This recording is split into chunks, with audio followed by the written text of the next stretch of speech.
ধর্মের নামে আইএসআই বিভিন্ন ধরনের যে বড় বড় দলগুলো যারা ধর্মের নামে মানুষের উপর মারধর করে, আজ তারা ধ্বংসের মুখে।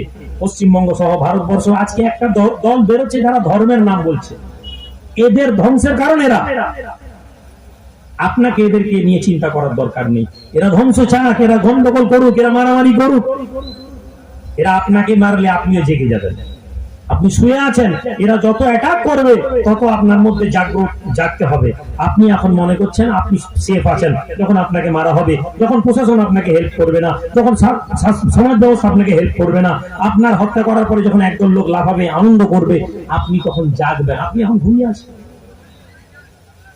বলে আমি কখনো এই উগ্রবাদী দলগুলোকে নিয়ে চিন্তিত নই, আমি চিন্তিত আপনাদেরকে নিয়ে, আমাকে নিয়ে। কিসের জন্য? আমরা ইমানদার হতে পারিনি। আমরা হুজুরদেরকে নিয়ে এসে ওয়াজ নসিহত করে তাবারুক খেয়ে তকবীর দিতে দিতে ঘর চলে যাই। আমরা